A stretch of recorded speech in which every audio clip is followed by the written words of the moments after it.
Hey everybody, welcome back. HSC Podcast 111. Big Box Steve on the mic, got the big smooth. And we are here for Podcast 111. That's crazy. Dang. Thanks everybody listening. Appreciate you watching on YouTube. Um, a lot of good listens and follows from Spotify. So thanks for listening. If you're not listening on Spotify, there's a link in YouTube you can follow.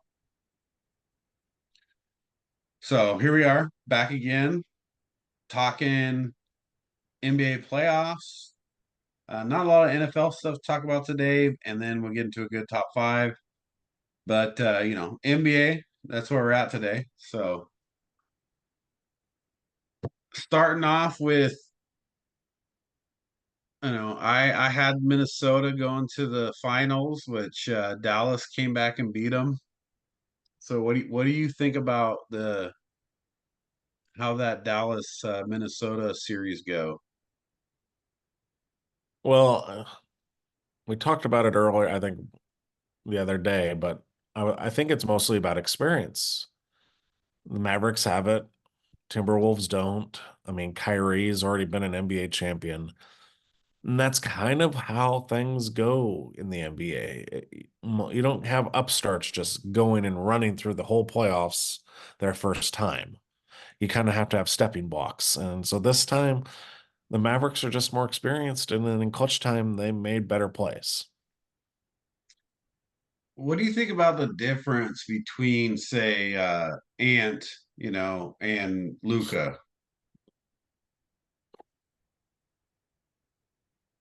I don't know. It's so hard. It's weird to put a finger on Luca, right? He doesn't. It's like Jokic, right? They don't look athletic. They look out of shape, but they get open and make plays, right? And it's not the prototypical player. I mean, Ant is a specimen out there. Oh yeah, you look at like some of his couple drives where he just goes down, just hammers on somebody. Like Yeah. he's got the ball, 2 feet above the rim, throwing down, and you're like, this guy's amazing. But then Luca still scoring 30 points a game, step back threes, throwing those alley oops. I think a lot of those quick alley oop passes he's making to like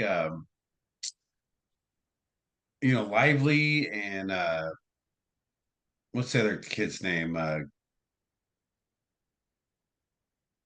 What's that? Garner, Gabbard, whatever his name is. Garland? No. No, no, that their other center. Gafford? Gafford, right. So yeah, he kept throwing those like quick alley oops when you get in the lane to him. And that was hurting Minnesota a lot. Well, I saw a stat. It was like how many alley-oops in the playoffs per team, and the Mavericks were like 48, and then the next closest team was like 8. Right. Because I mean a lot of those were Luca, but uh yeah, Kyrie Irving threw a few of those too, but Gafford and Lively just they were sitting around the hoop. They were waiting for Luca to drive, waiting for Kyrie to drive, and then help defense to come over, and they would throw those quick alley oops. That's why they were shooting such a high percentage, from Gafford and Lively. Right. That's why, it was questionable if they were going to win because Lively got hurt, but then Lively Right. came. So, So I mean, it was tough. I thought Minnesota had a good chance, but when you saw how Luca played, and I saw an interesting stat. I don't know if you saw this, but the only players to average 30 points in the playoffs, there's only two, in a playoff series, in a playoff, well, a year for playoffs, which was Luca and Jordan. to make it to the finals, you mean, type of thing, right? Well, no, for one playoff series, one whole playoffs. Well, that can't be because like Didn't Brunson just do that this playoffs also? Oh, maybe it was for, well, really? It had to be something because I think No, Brunson because I think had, Brunson was like 28 points. I'm like the first round.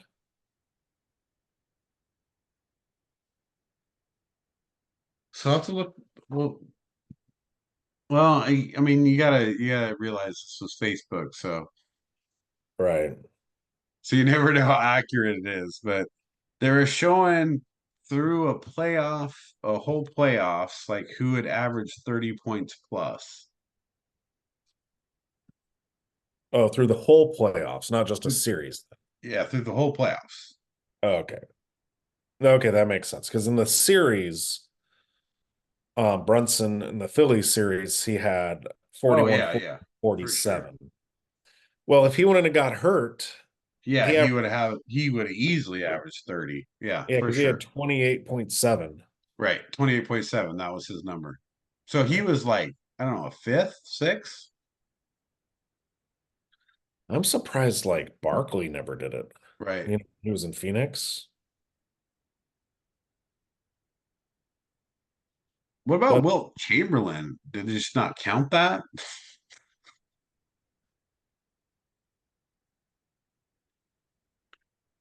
oh, yeah, Barkley was just 28 points. Yeah. That's crazy. Well, I thought it was interesting because that's a tough number. Yeah.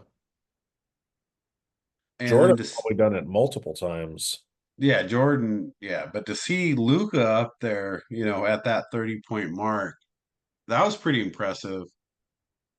And then the other stat that I thought was really impressive from Luca, and again, we can double check this, but at this point, he was leading the playoffs in points, rebounds, assists, and steals. Wow. Not like average, but total number. Right. Well, that's because he played more games too. He had Right. game sevens. So that helps. But still, to lead him in all those numbers, So here's one just to see how crazy this is. Okay, so Luca's just the second player ever with one time 30 points in a playoffs, right? Jordan did it 8 times. right. Eight. And not to get off topic, but this is why the Jordan LeBron conversation bothers me. Oh wait, that's not playoffs. I'm sorry. That was Have you ever seen the blocks stats on Jordan? Like how many blocks he has in a season?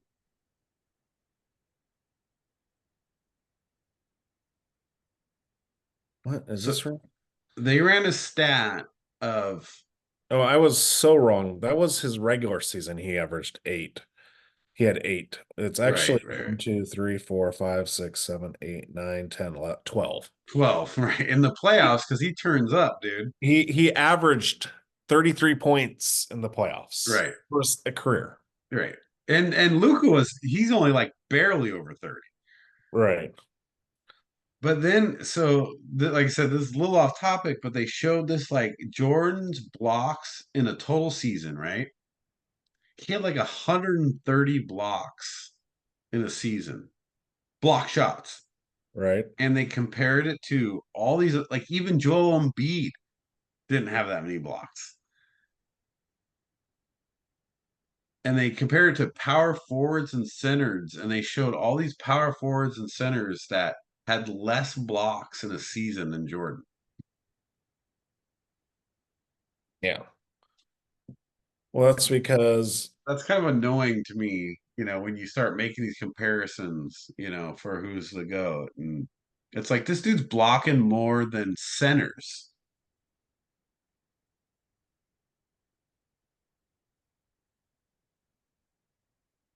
So that's a tough one for me when people are going to make that LeBron argument.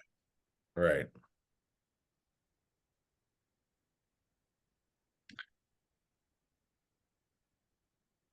So we got Dallas, Boston starting on Thursday. So you had Boston from the beginning. I had Minnesota, Boston playing also in the championship. Like, where are we at right now? Like, what do you think? Like, who's gonna win? I still think it's Boston. I mean, Porzingis is back now. Right. So you got Porzingis and you got Brown and Tatum and Holiday, Derek White. It's a full squad. Horford just, will show up here once in a while and be a threat. Peyton Pritchard. Um, I just think the problem is that it's hard for the Mavericks with just it's the Luka Kyrie show, and Right. they both have to be on to win the series. They have to be on, both of them.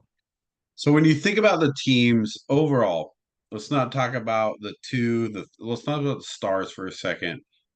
Athletically, who do you think is a better athletic team between the two? Always Celtics. So you think top to bottom, Celtics are still more athletic?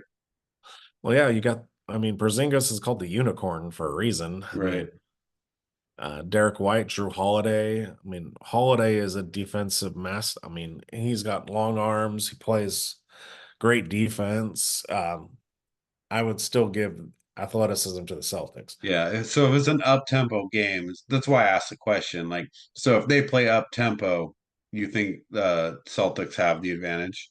Yeah, I think so. So you think so ultimately the Mavericks have to slow it down to win it. Right. They need to play pick and roll, see if like they get the matchups, see if they can do, what you're saying about do a pick and roll. Right.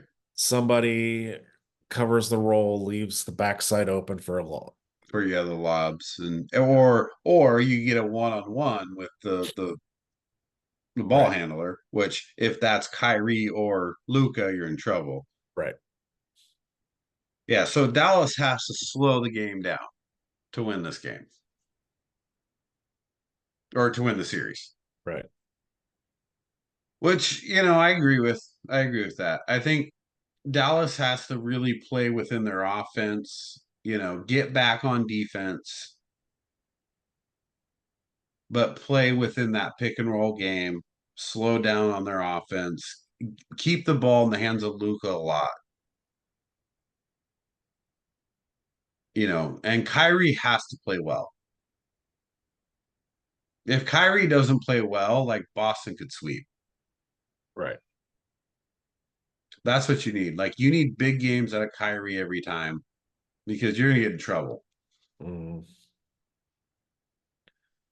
And you can't have a 5 for 30 or whatever they had some of those games against the Timberwolves. Right. I mean this might be Boston's year.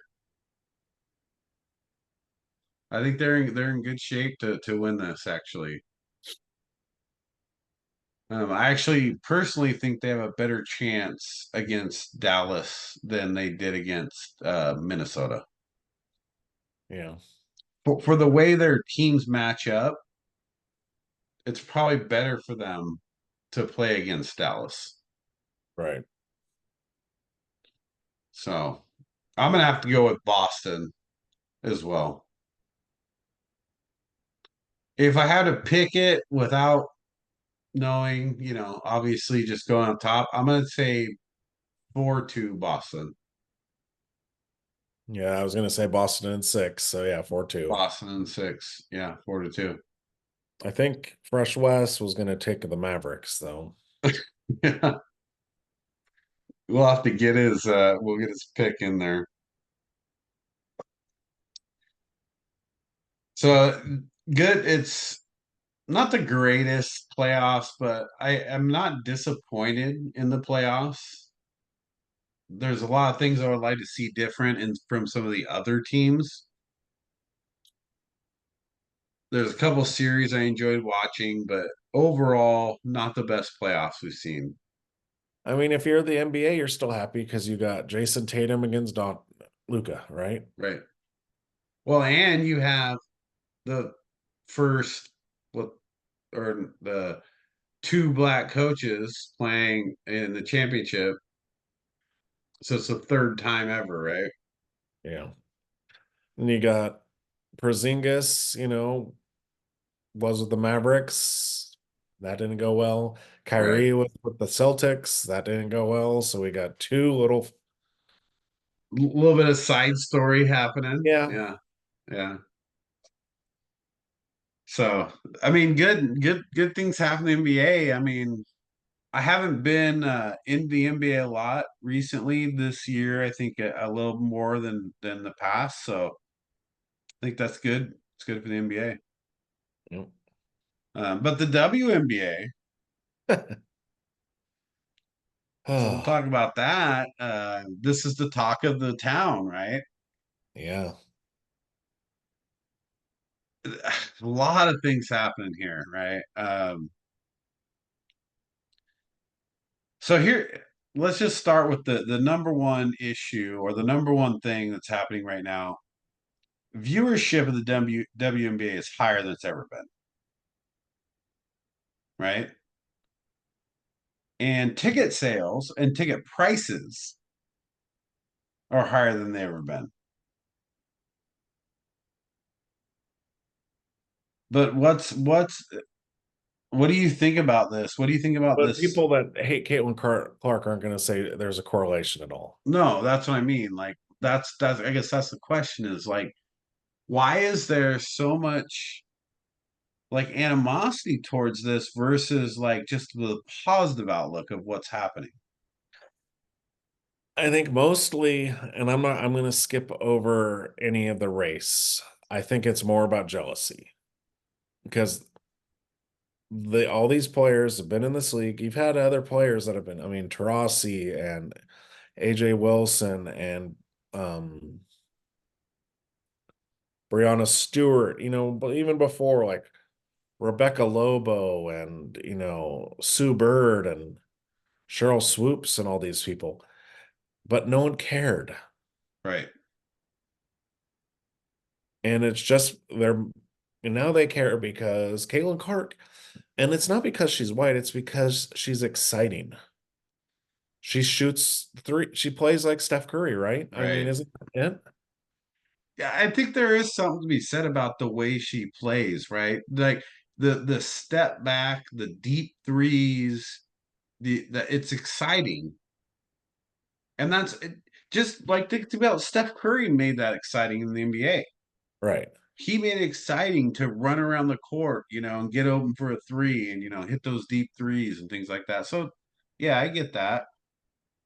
And I mean, Uh, like Angel Reese, she's a good player, but no one cares about you getting 10 rebounds 12 and rebounds a game, right? 12 rebounds a game. And if you look, she's still shooting like 36% from the field. Right. How? But she's not a shooter. She's I a know, she's a but she's power getting, she's a power forward. if we're going to talk, I know, but she should be right next to the basket making Right. shots. If we want to talk about who's actually playing the best out of all those rookies, it's Cameron Brink. Right. Right. She's going like pulling double doubles. She's shooting like 80% from the field. Statistically, though, like top to bottom, I mean, Caitlin Clark's still putting up the best numbers. They Yeah, put a but comparison. I think. Well, who was the last person? It was like Candace Parker. That was like early WNBA. right. She was like the first, She won the MVP as a rookie and too. as a rookie, right? Yeah, and that's the last time somebody had numbers that good. Right. So that's something to be said. To say now you're starting to compare to Candace Parker. But yeah, you're right. Like there's other players who are also putting in numbers and doing well. Well, and then I think the other crazy stat is They played like they're gonna play like 20 games. I forgot what it was. It was something crazy. Their schedule is insane. Like early. Um, yeah, it was one, two, three.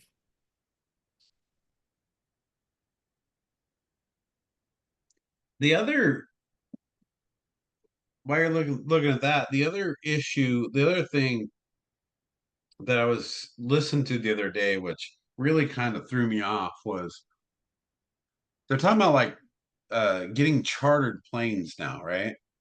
Yeah. And and you don't necessarily have to come back and say, oh, you're getting charter planes because of Caitlin Clark, but you kind of are, Yeah, because it was all the excitement of March Madness, right? right? Because the men or the women outdrew the men. Right. Which that creates more revenue, it creates more, people watching, it creates more ticket sales. That's what allows you now to get a chartered plane. Yeah, so here it is. They play 26 games by July 17th. Right. Okay. You know what their next game is after that? August 16th. Jeez. Yeah, so that's like 21 days, 22 days or something like that. Yeah, because they only have 13 games after July 17th. Right. So their schedule is insane. They front loaded it completely because they wanted them to be on TV as much as possible. Right. But you know how insane that is? You imagine that if it was like the Lakers were like, oh, you're going to play 60 games in 60 days and then take a Right. month off. Well, you think about it like what they've played already, right? And you're not even halfway to what you're talking about. You're seeing a WNBA game like every day, every other day. Right. Well, at the moment, it's not that bad because they've only played like two more games. Yeah, than the what's it, the Connecticut Sun? Yeah. But yeah, but here, yeah. So they played 11 game. The Las Vegas Aces, the champions, Right. have played six. How often do you see that where there's They're that playing big? double the amount of games. Yes. That's crazy. Well, and 'cause that's how you know you're front loading for maximum, viewability. Right. But when you look at let's go back to Caitlin Clark for a second. And I know maybe everybody doesn't like that topic, but statistically, yeah, she's had a lot of turnovers, and she hasn't been like the superstar that everybody, wants her to be. But when you just look at her numbers, she's had not only great numbers, but some of the best numbers any rookie has ever had in the WNBA.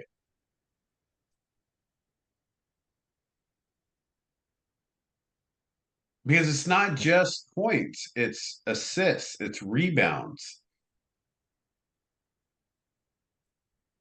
Because when you look at a stat line, like what do you look at, right?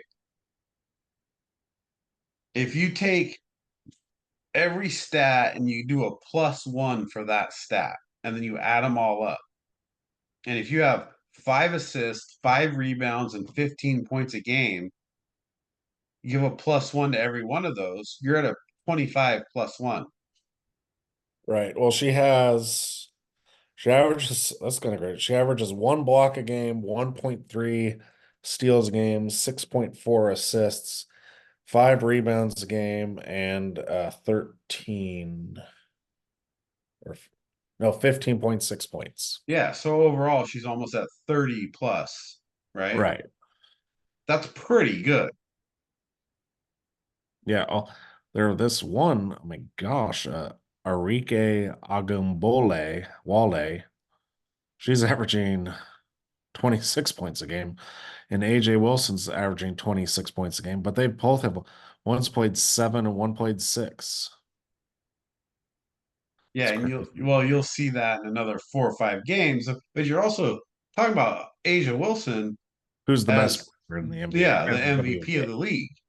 Right, So you don't expect the rookie to be the MVP. right.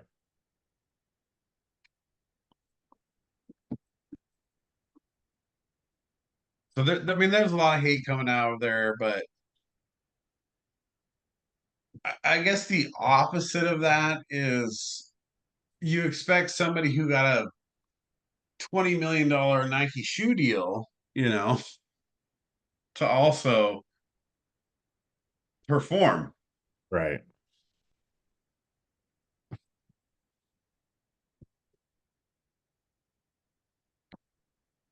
Here, give me a second. I'll be right back. Interesting enough, scoring wise, and we know that Caitlin Clark's a scorer, but Angel Reese. So right now, Caitlin Clark is 18 in the league in scoring. Angel Reese is 39, and then Cameron Brink is 48. And I didn't even see Cardoza. What has Cardoza been doing? Just interesting because Cardoza was the best player on South Carolina. I guess I got to look to see if she's been injured or not because she's not putting in any numbers. What's Dang. that?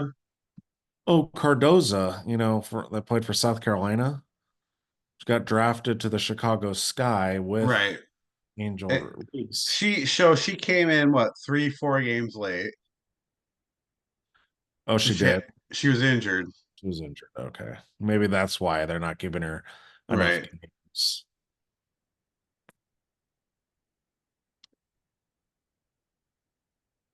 But so statistically though, do you expect more from Caitlin Clark, or is she getting what we expected, or is she underperforming? I think with the amount of attention she's getting, like all the flagrant fouls and everyone like making sure she's doing incredible for all the attention she's getting. Right. Well, I because they're think chasing around the court everywhere she goes. I think as she gets more comfortable, she'll adapt and get better. Well, and so here's the other problem I have is that she's literally playing on the worst team in the WNBA. The Mystics are the haven't won a game. Well, they were the worst before they got Caitlin Yeah, yeah. Clark. Well, yeah, and then the Chicago Sky, what we are just talking, have Reese and Cardoza, and they've only won one more game Right. than Caitlin Clark. And then the Sparks, the Cameron Brink are 2-6, Right. but they've got 3 more games to play to catch up to the Fever. So, we're talking just like basketball, we're talking statistics. Now, let's talk a little bit about like the media part of it. We even talked about this post earlier. We're talking about Pat McAfee. Like, why is this? Maybe, I mean, I get it. Maybe it's that you're in the media spotlight. You're the supposed to be the next great player. You're getting paid multi-millions from Nike, things like that. But what? Why is the media, so involved in this? And then just the whole Pat McAfee thing. I can't get around I can't wrap my head around that. And that's what's the problem nowadays is like, yeah, that's what ESPN did. They sold their soul to get themselves like shock TV now, Right. right? I mean, Stephen A. Smith, Kendrick Perkins, Pat McAfee, All they're doing is trying to say outlandish things to get people to pay attention, either good or bad. That's all they care about, is trying to get someone to pay attention. And this is what's crazy. So I was watching a clip from PTI, which has been on the air for now ever. Forever. Right. And then it's like so funny to me. I listen to them, Kornheiser and Wilbon, and it's like, oh my gosh, these people actually talk and make sense and discuss. They're not yelling at each other. They're discussing the whole situation. And like Wilbon brings up, oh, you got to talk race. Right. And it's like, and then the Kornheiser's, but you're also going to talk about how are we going to protect her because they are going after her. And it was an awesome, nice, civil conversation where they discussed and went through things. They weren't like, "Rah!" Like Stephen A. Smith and or Yeah, uh what's his name? The other Bayless, Skip yeah, Bayless. Bayless, Skip Bayless, right. Or even now at this point, Pat McAfee, which I don't think that I ever thought I would hear something like that from Pat McAfee. No, I thought he was just pretty much chill. Right. Or probably like more not just so much chill, but like a guy who understood the game because Yeah, he is an you thought he athlete. would be tactful. Right. You're an athlete. You are an athlete. Like you played. So why would you almost attack? That's almost an attack on her. Yeah. That's what's sad. It's like, what has she done? She didn't like beat anybody up or No, do she just anything. played her Just playing best, right? basketball. Yeah. And it's like, And why do people hate her so much? what's really sad for me for Caitlin Clark, and I gotta admit, I'm not the hugest Caitlin Clark fan, but what I am a fan of is playing at a smaller school. It's not a tiny school, but it's not a house in women's college basketball. And staying there for 4 years, creating a great legacy, taking that team from nothing to being a championship contender, scoring more points than anybody ever in men's and women's college basketball. Like there's a lot of good stuff to be said about that. Well, yeah. I mean, especially nowadays, what you got, what Haley Van Lith is on our third team in 3 years. We could talk transfer portal all day and night. You don't have, like, she played it old school. She's like, I'm going to stick it out. I'm going to make this team better. Right. Not being like, oh, well, I think I have a better chance to win here and I won't have to do as much. Yo, she could have easily transferred out her sophomore year. Right. I'm just like, oh, here I'm going to South Carolina. Right. And we're gonna win the championship every year. Hmm. Sounds like some other superstar we know of in the Right. NBA. So and and I hate to say this, but I am gonna say it. I hate the race being involved in this because it shouldn't be about race. Right. There's no reason this should be involved in the conversation, but it is. And she's getting it from not just media because there is some media, but some media know like to stay away from that. But she's getting it more from ex-players, current players, you Well, know. it's not just race, it's sexual orientation too. Oh yeah. Well, that's even a bigger problem because you don't even know, right? There's a lot of assumptions happening around that because she has a boyfriend, Right. but multiple times she's been referred to as trans.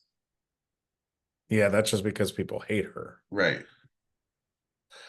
No, I think it's mostly, yeah. Well, you know what? It goes, and Will Bond was talking about this. It's bird magic, right? Except you don't have someone that came. I guess you're gonna say Angel Reese is magic, but she was nowhere. I mean, Yeah, that's not close, but let's but just use that as an example. right. And so it's coming that they're coming out at the perfect time to reinvigorate and revitalize the WNBA. Right. We always got the Great White Hope. We'll always get because that's the one's going buying tickets. That's the one's watching. Well, you know what? You know what's interesting about that though, because you sent that video over, and I think that was a hilarious video talking about the guy who was talking about in the NBA, right? About Yes. these what he's calling, which I don't necessarily agree with, but he's talking about these, slow, fat white guys in Jokic and Luca dominating the league, which isn't horribly far from the truth, but they're skilled players, right? Right. And then when you make that comparison to, an old like Larry Bird, for example, and people can say something like, "Oh, Larry Bird couldn't play in today's NBA." Well, look at Luca's doing. Yeah. You don't think you can't compare Larry Bird to Luca? And you got people like JJ Redick who likes to say, oh, well, Bird wasn't that great of a 3-point shooter. They didn't do that much in Right. games. Look at the 3-point contest. You telling me that Bird was not a good 3-point shooter? I'm just saying you put prime Bird and prime Luca.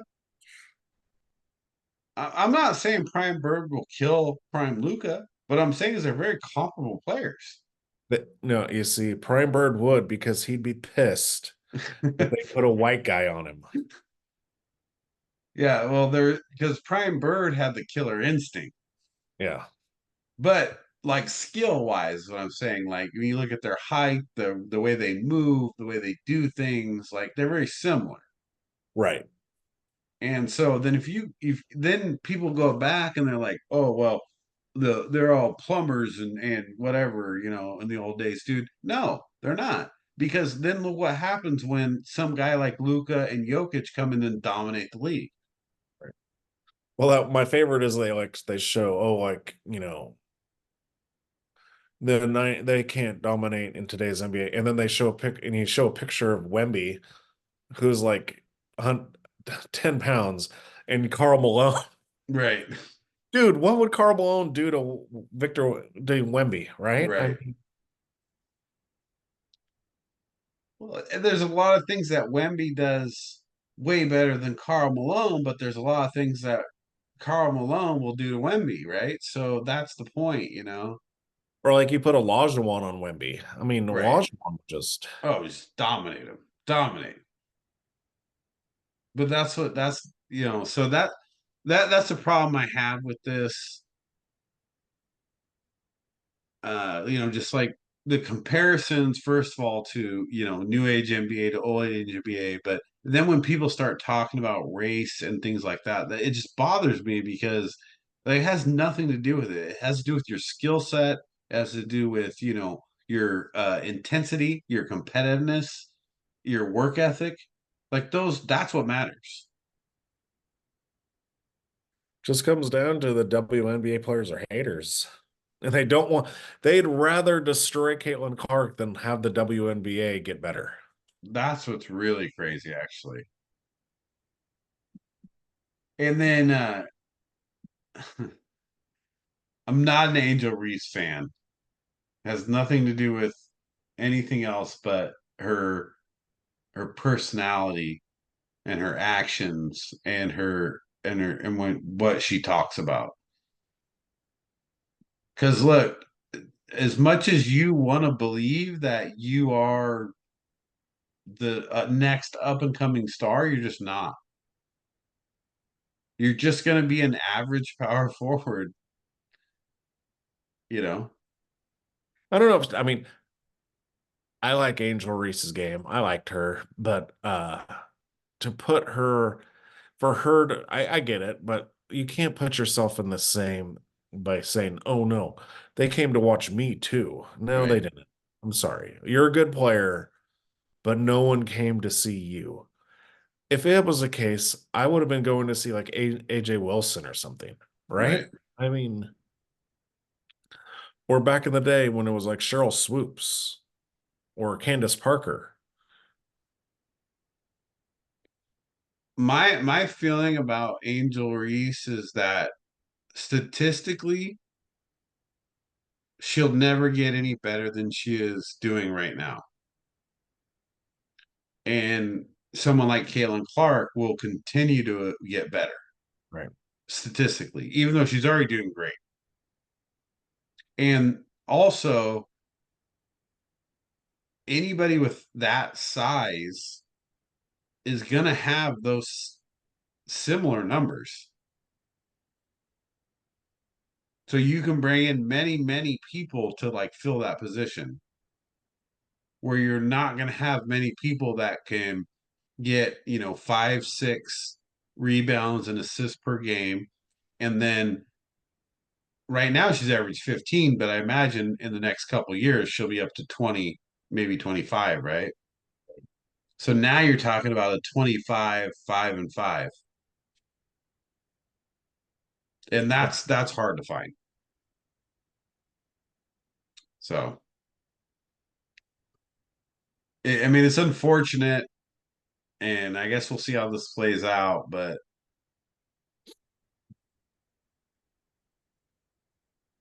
I'm really disappointed in ESPN, and specifically, Pat McAfee. Right. That's uncalled for. Right. So that's unfortunate. We'll move on from that. Uh just quick NFL recap. Nothing exciting in the NFL right now. Talked about this earlier. Um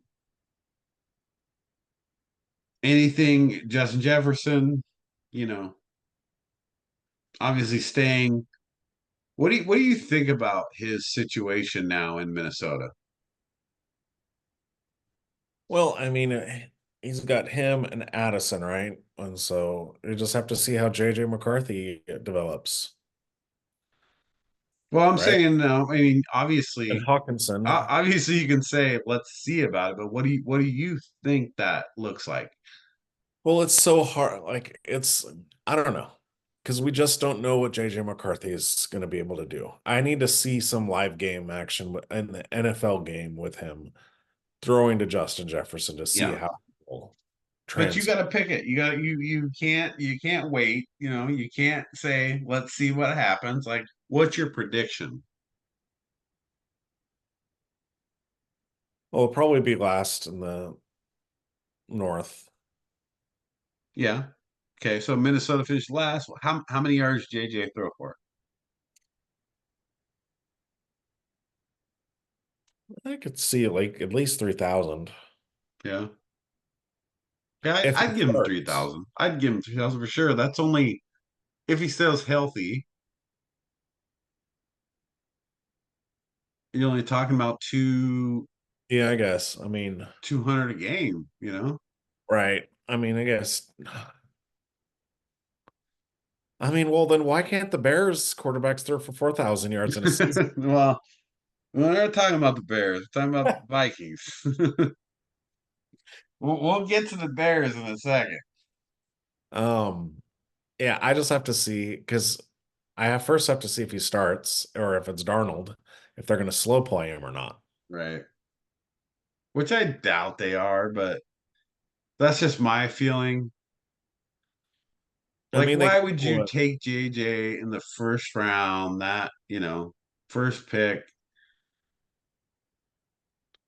I mean, you got Aaron Jones, Hawkinson, Addison, and Jefferson. So you do have And what a, weapons. and you I mean, I Aaron Jones is a Packer, so I hate him, but what a great check down guy. Yeah. Like if you're gonna throw I mean, I know Wes believes that Delvin Cook. Dalvin Cook is the best. I honestly think that Aaron Jones is one of the best actual receiving running backs. Yeah, I would agree.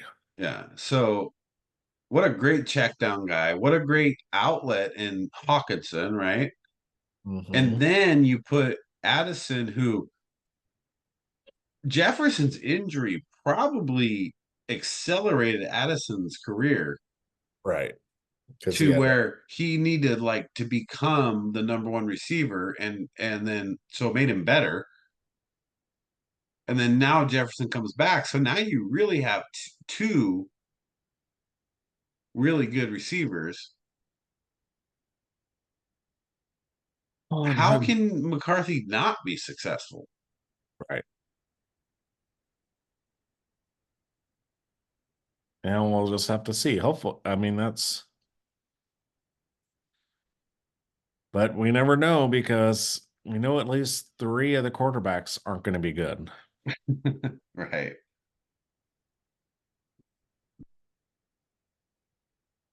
So the big question mark though, right, is McCarthy never threw like that in college. All right. He played for a running team, had a good combine. People believe that, he could throw the ball. Over a But mountain. dude, you're throwing to that. So this is the problem I have. You're an NFL quarterback. Either way you got there, doesn't matter how you got there. But you're in the NFL. And you have Justin Jefferson and Addison and Hawkinson Yeah. and Jones. Like, how can you not be successful? You should be. I Yeah, mean, it should be like, when the Vikings had Randy Moss, Jake Reed, and Chris Carter, right? right. Just throw it up to them. Doesn't matter who's playing quarterback. Yeah. Yeah, that's a tough one for me. I think JJ McCarthy is in a better position than almost all the quarterbacks. Except for Caleb Williams. Yeah, I think it's close. Well, come on. I mean, are you taking Justin Jefferson, Hawkinson, and Addison, or are you taking Adunze, Keenan Allen, DJ Moore, and Right. Komet? So and Dunze's the wild card because the one thing about Keenan Allen is I don't trust him healthy wise, like injury wise. He still had 1,000. Didn't he still have 1,000 yards last year? But it's a matter of when he gets hurt, All right. right? So that's the only issue I have with and so if Ndunze steps in and instantly comes in as a great receiver, then it's a wrap, right? For that. But personally, I'm not 100% sold. I love Keenan Allen. I like him, but I worry about his health. Can he stay healthy, all year? Well, let's see. So, yeah, it's been 2 seasons. So he had his career, he's only had 4 seasons where he's played the full season out of 11 years. Right. And then if that injury happens early, like then Ndunze has to like accelerate faster. But he is the guy that can do it though. So that's a positive about drafting Ndunze because of all of the top three receivers, I don't know that I'd call him the most talented, but I think I would call him the most consistent, right? Which translates into if you're thrown into the position early, like you're more ready. Right. Now, Keenan Allen only played, I guess maybe he's never played. Well, I don't remember when it went to 17 games, but last year Keenan Allen played 13 games, so he missed 4 games, right? Yeah. He had 108 receptions, 1,200 yards. Yeah. No, he still had a good year. No, there's nothing. I mean, dude, Keenan Allen, like, I'll take him over, like, think about it. Like, how many receivers are you going to take over Keenan Allen? Right. Maybe what, six, seven? I don't know. He might be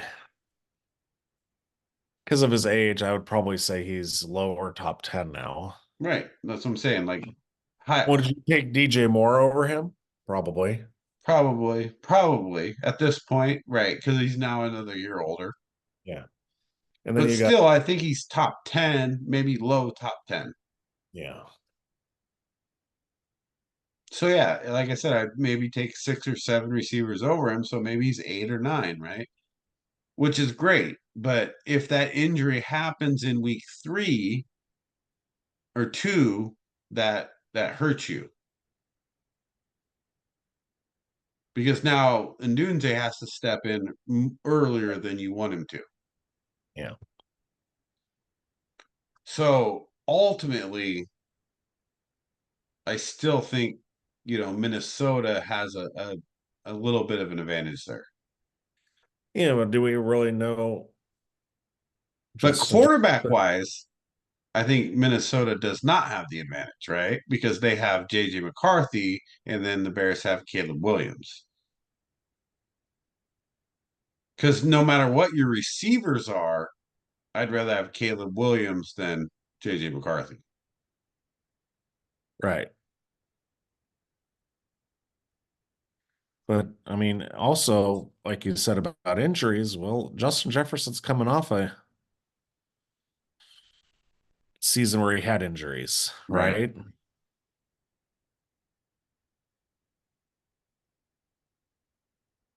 Yeah. I mean, yeah, obviously.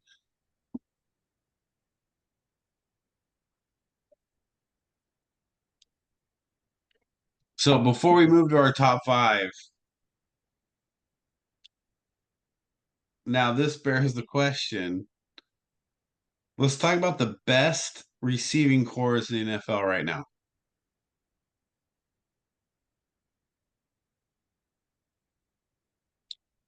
So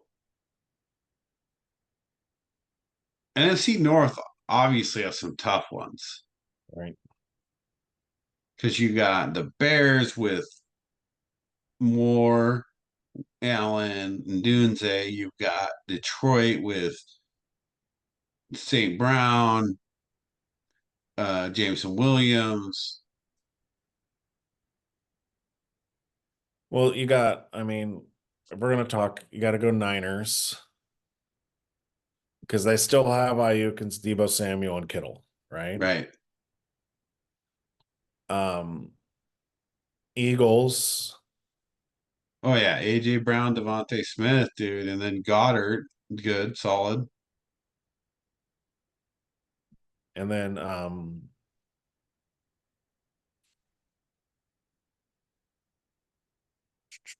Is I mean, well Rams like you get Seahawks, right? but yeah, if you go Rams, even though it might just be two, you got Nakua and And Cup, and Cup, like I was saying, that the Rams are tough. Waddle and Hill. Waddle and Hill's really tough. Oh, and Texans, Yeah, Texans. right, Diggs, Collins, Dell. right. That's real Um, tough. you have I'm just thinking, what was it? Um, I had in I my head think, boy, the NFC North really has the a, Bengals. a tough set of receivers, top to bottom. Yeah, all four teams have Right. Bengals, yeah, they got Chase and Higgins for now. Neither Higgins. of them are.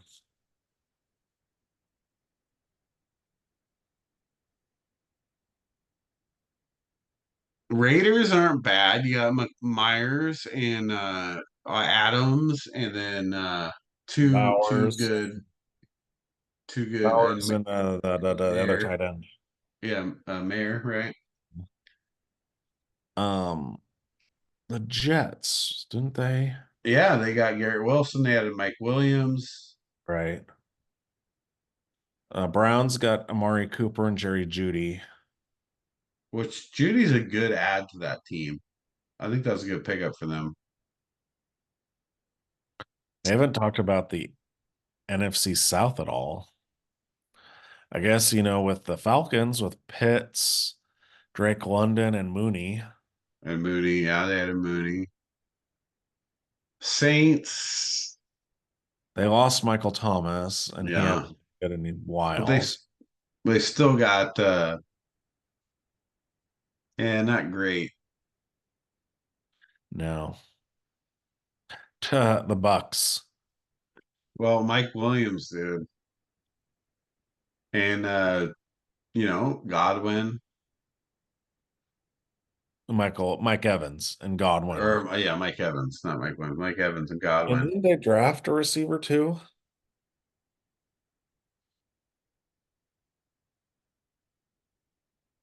Not a top receiver, but I somebody. thought it was somebody good though. Um, Look at that one. Yeah, I don't know. Jalen Jalen McMillan. Yeah,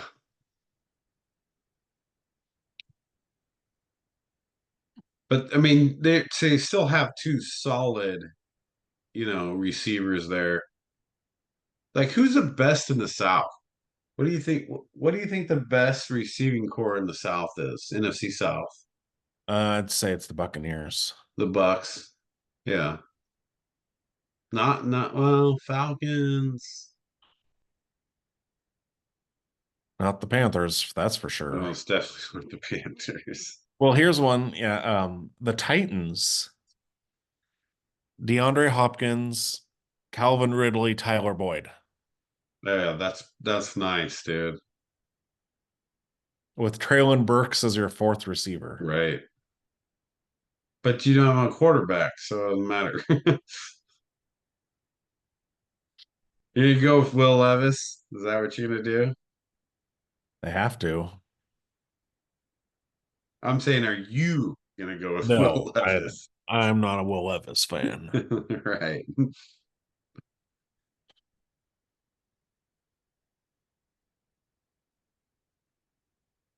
So overall, let's say top three wide receiver course. What are you gonna choose? I'm gonna go Niners because I forgot they also got Ricky Pearsall. They did.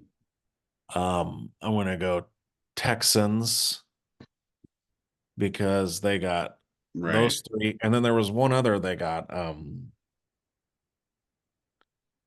I know they have four receivers because one had like 200 yards receiving games,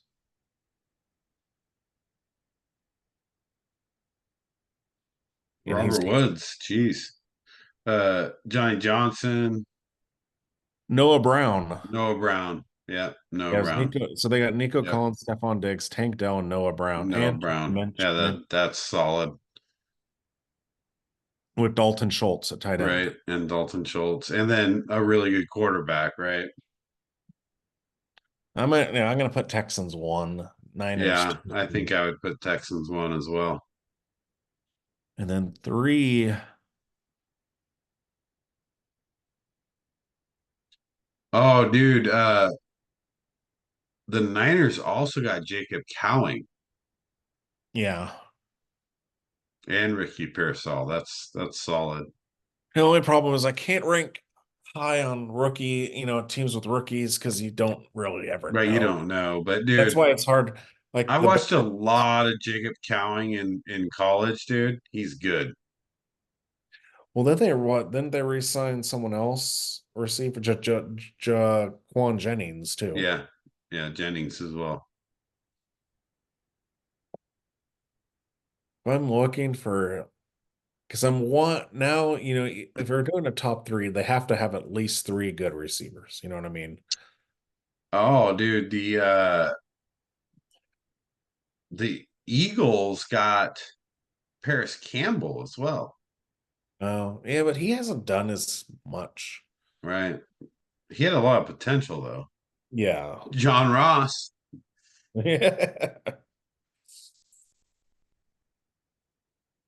Did the Rams pick up anybody? Well, no, they didn't. They got Cooper Cup, Nakua, and Demarcus Robinson. Yeah, Miami didn't get a lot better. They just got more running backs. I think you got to look at the NFC North here. Um, Not the Steelers, not the Ravens. I don't think the Browns. Well, I mean, it's hard not to put the Seahawks in there because they got Lockett, Metcalf, and Smith and Jigma. That's true. That's hard not to put them in there. But then the Bears got, dude, DJ Moore, Keenan Allen, and Roman Dunze. Right. I think I got to put the Bears at three.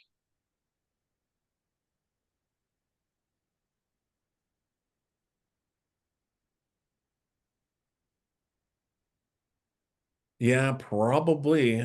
Yeah. I mean, it's tough to say because they're my team, but dude, they're actually kind of legit. I think I'm gonna go Texans, 49ers, Bears. Yeah, because it's three. The only issue I'll have is we still don't know if a Dunze lives up to his potential, yeah. I mean, yeah, so you don't know because he's a rookie, but Well, the dude, consistency he brought, the consistency he brings makes me believe that he'll be at minimum, eight, 900 yard receiver. okay, well, I'm going Dolphins because they've got Waddle, Hill, and Beckham. Oh, that's true. They did sign Beckham. But you never know. That dude could not even play a game. Yeah, but that's Keenan Allen, right? You're kind of Yeah, that's true. You're right. so then you're taking Waddle and Hill against Adunze and DJ Moore. Right. Very Yeah, similar. I'm just Well, taking. and they got, a couple good backups in Yeah, Miami. yeah, I'm gonna go Dolphins now. If Adunze lives up to his potential, then they can jump. Right. All right. Well, we'll see how that plays out. All right. Well, let's get into our top five here. So we always have our top five. And I gotta admit, this is probably one of our best top fives we ever had. So we're going top five, HSC top five artists or bands you'd love to see live, either alive or dead, doesn't matter. Whoever's Personal available. preference. This is what we would want to see. Right. Like the greatest. Personal, not, yeah. I mean, you can call them the greatest because they're your favorite.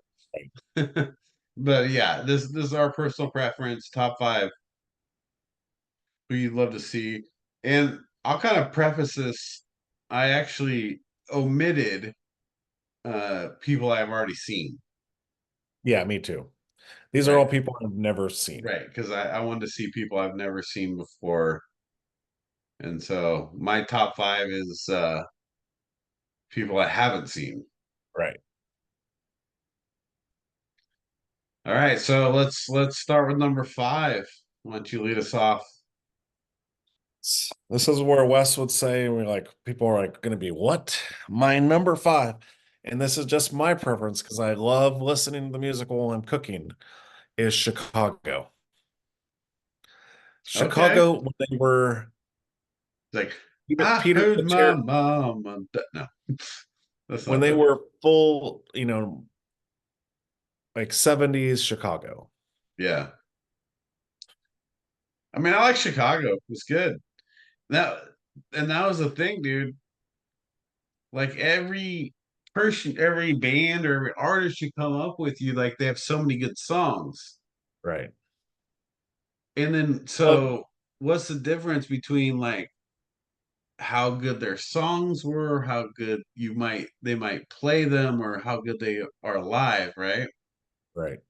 Well, and especially with, I think of Chicago, they have like a huge horn section and everything. So Yeah, I think it would be cool to see live. I like it. My five, I'm gonna go with Garth Brooks because I love all of Garth Brooks and I've never seen him live, but I've seen like videos of it and and it's like, man, I'd love to see that show. The dude's like swinging around on a rope, he has a lot of good songs too, which on top of that. So I mean, I'd love to see a Garth Brooks live. So I had to Well, throw him in there. yeah, I'm not much of into country, but like, how they talk about Taylor Swift now? Right. That was Garth Brooks back then. Right. He was insane how Well, popular. it was like a pop country, like Right, exciting. Because so I'm a big country fan, and like I'm a big George Strait fan. But that's like sit down country, listen to him play, and I'll listen to his CDs and I'll listen to his music all the time. But it's not the most exciting show. right. Where Garth Brooks put on a show, and I've always wanted to see that. Yeah, that's a good one. Number five or number four for me is Aerosmith, Nice. and I mean just Steven Tyler, but Aerosmith is a great band, such good songs. But I mean, it'd just be great to go back in the day, just watch some Aerosmith because and they have great songs on top of it. But I also think that Steven Tyler was such a great artist and led that group to where they're at. So if I was going to go back again, Aerosmith would be one of them. I will say if Wes was here, I guarantee probably Aerosmith was on his list. Just missed mine, but yeah, when Wes and I would travel to Vegas and drive, I had the Aerosmith double CD, Aerosmith Live. Right. Listen to that like nonstop to Vegas. That's so good because it's like no, there's not a bad song on it. You know, That's so again, that's why it is really hard, but you got to have a good mix between good songs and what you think would be good show, right. right? So I had to put Aerosmith in there at four. My number four, and I'm talking this is like the original group, not like what's out there right now. And that would be the Beach Boys, the original group Beach Boys. Wow. I'm a little disappointed that I didn't have them on my list. Now that I think about it, because I'd love to see that. Yeah, I mean, people don't realize that the Beach Boys rivaled the Beatles Right. back in the heyday. Yeah. They're actually more popular in Europe than the Beatles were, which is crazy to think. Yeah. Dude. Yeah. Now you bring it up. I don't know how I missed that. I'm really disappointed it wasn't even on my list. It's a Because hard, like, I don't know about your list, but my list was deep. yeah. Well, I have like there were three in my mind because that's like who the ones that I will never see that I'm sad that I'll never see. Right, right, right. Yeah. That's a good one. That's a real good one. Damn it. All right, what do you got at three? The best pop performer of all time, Michael Jackson. God damn it.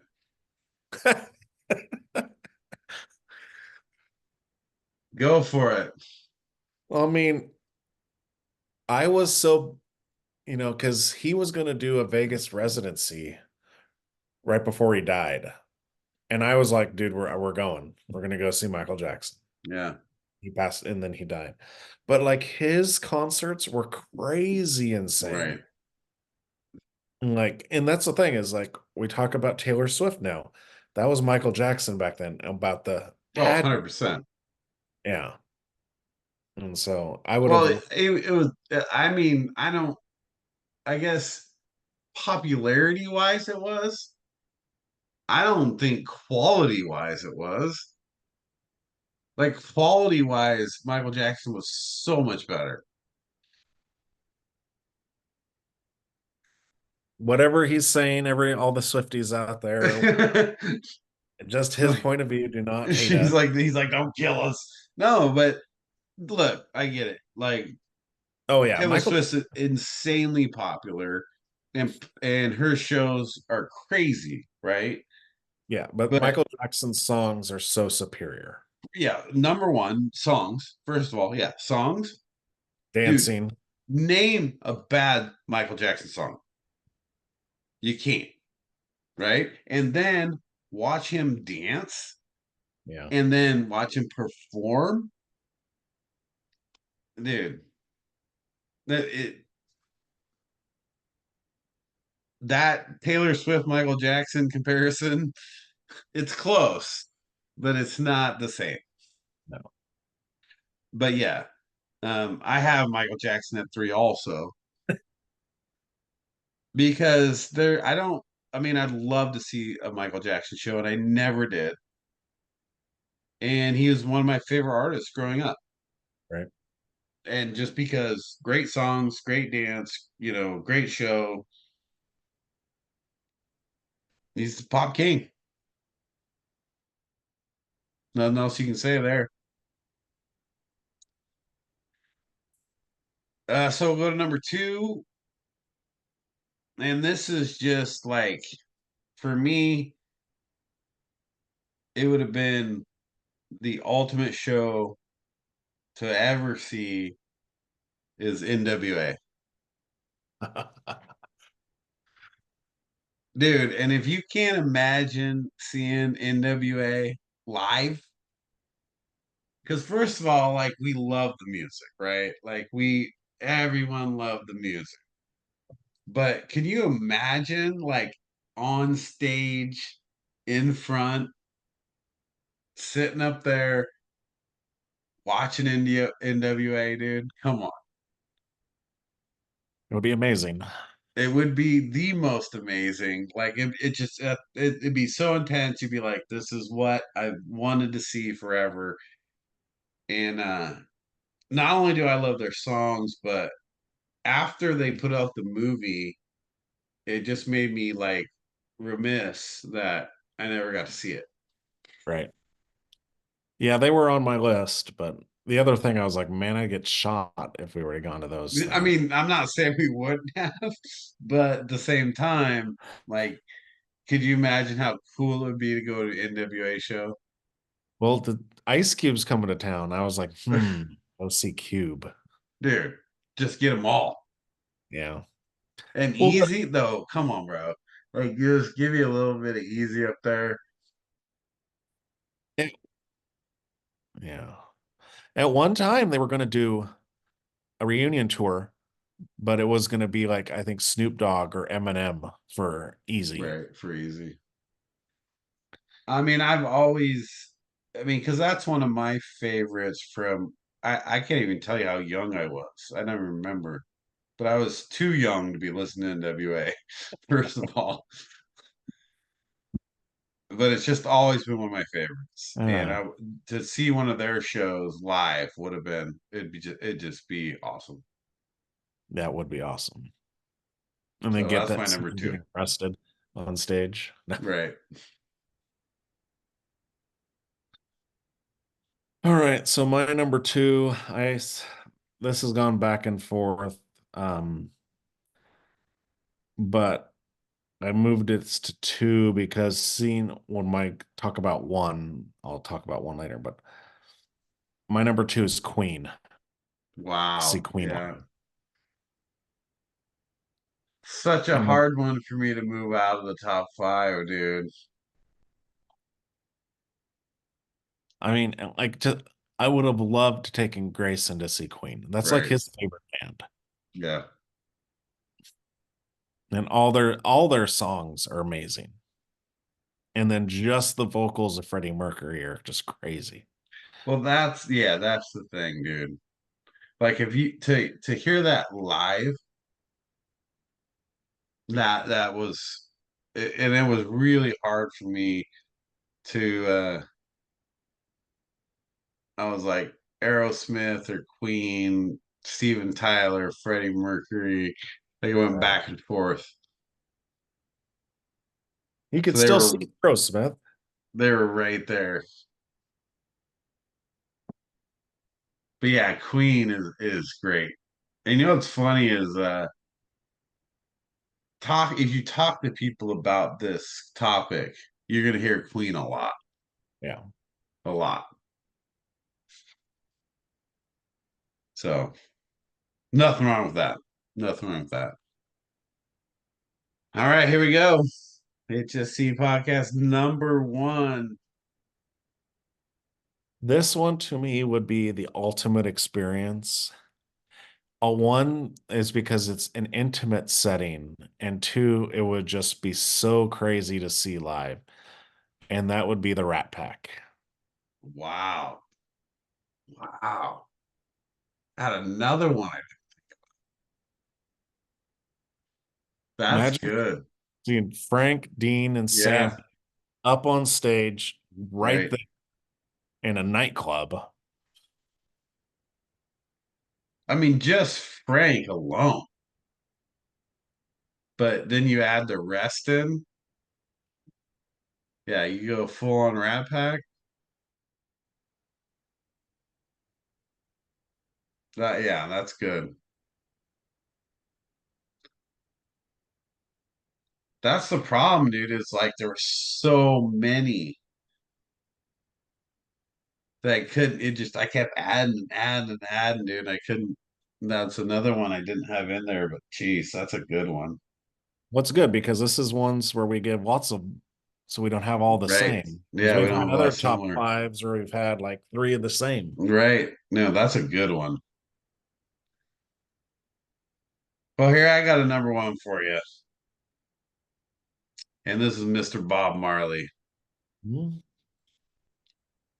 because it's just like music for the soul. Yeah. And then can you imagine like when you hear it on whatever the radio, wherever you listen to it, you're just like, oh, it's so good. But then live, if you could sit down and just get an hour of Bob Marley, like you'd just be healed. Like you're healed. So Oh, I had to put Bob Marley there because I love his music so good. But then if I could listen to it live, yeah, I'd love that. So that's a very it's a different top five, but man, you had some good ones. we'll have to get Wes's on the next. I know. Man, now I'm disappointed that, we didn't get the other top five. I know. Because now I feel like we would have had like all different, you know? Yeah. So that was good. That was a good top five.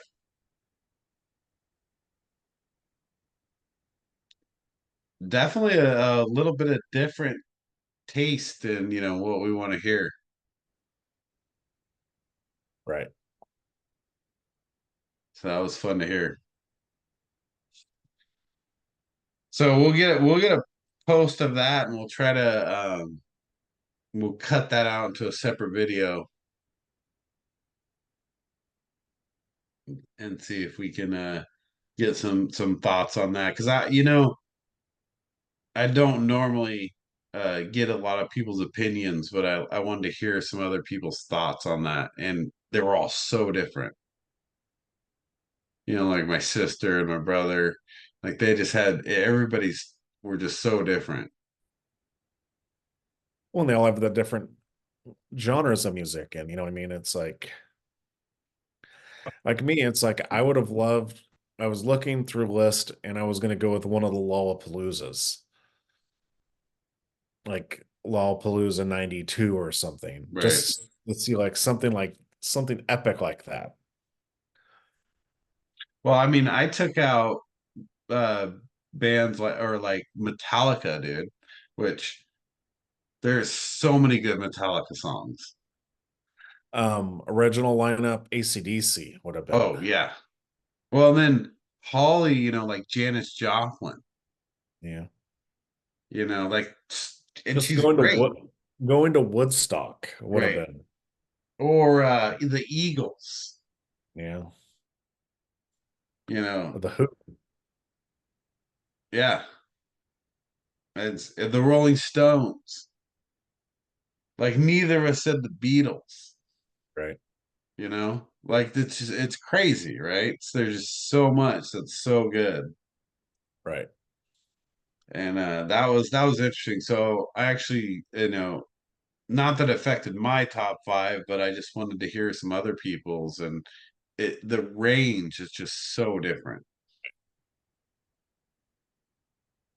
Yeah, I've been lucky. There's a lot of people that I've seen that I was so happy to see.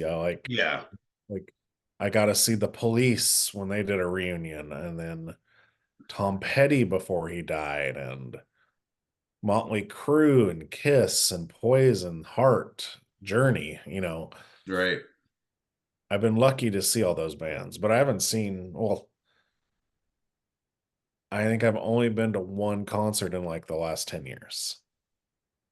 Well, yeah, I mean, it was a little easier, obviously, when we were younger. Well, yeah, because all the concerts start after like 8 or 9 o'clock, Like I'm in bed. where you got Well, to and train a well, it's babysitter. also that there's just so many is the problem, right? You can't just get to them all. Um, I mean, there's a couple like Guns N' Roses when I start thinking about, their good CDs, and you know that was the biggest problem. And then so I'm also a big country fan, which a lot of people aren't. Like that's a specific taste, right? But when you look at someone like Toby Keith and some of those who put on really great shows Right. that most people won't even think about because they're not country fans. Right. I'm not a country fan, but I would like to see the husband wife of Tim McGraw Tim and Faith McGraw, Hill. Faith Hill, dude. Oh, dude. So I didn't put Tim McGraw on there because I've seen him, which again, if I was like, okay, well, I've seen him, so I didn't put him on the list, but his show was incredible. Incredible, dude. So that's the thing, right? So Well, like for me, one show I would have loved to have seen again was Beastie Boys and A Tribe Called Quest. oh yeah, Was such a great show, but both bands have members dead now, so it's like yeah. you can't rece- it's you can't ever see that again. Well, and it's, again, like we took off, I mean, I did personally, but I took off bands that I already saw because it was like, who would I want to see? Right. If I already saw them, I don't want to put them on there. So, Right. Because you still have memories of that. But if like I right, could see Michael Jackson, I'm like, right, right. Yeah. Well, it's like if I've seen Jack Johnson 10 times and I would see him 10 more times, right. you know? because he's my favorite, but I'm not going to put him on my list because I've already seen him. Right. So this was our best top five, I think. So we'll get a repost of this. Really good top five. So if you guys are listening, comment what's your best top five. Love to hear it. Who would you want to see if you could Yeah, see anyone, anytime? yeah. Dead or alive doesn't matter. Best artist, best band doesn't matter. Love to hear that. So I mean, we'll yeah, wrap it up here. Great top five tonight. Good, a lot of basketball conversation. I gotta say, as much as I like basketball, can't wait for football season. is it 13 more Sundays? I think it's He's counting them 13 down. or Yeah, you got 13 or little 12 more. check marks on the calendar. We're just checking them off. I saw a post about it. I think it, That's funny. how many Sundays till NFL? Is it 13? It's got to be close to that. I mean, we're already in June. Yeah.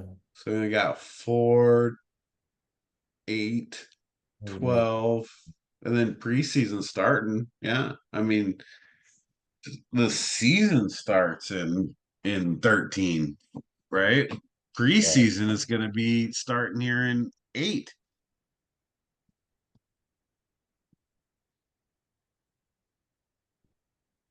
Have that first what do they call that? The kickoff game. The Hall of Fame game. Yeah, Hall of Fame game. That's not that far away, right? That's probably only like 2 months. Right? Early mid August. August 1st. Yeah.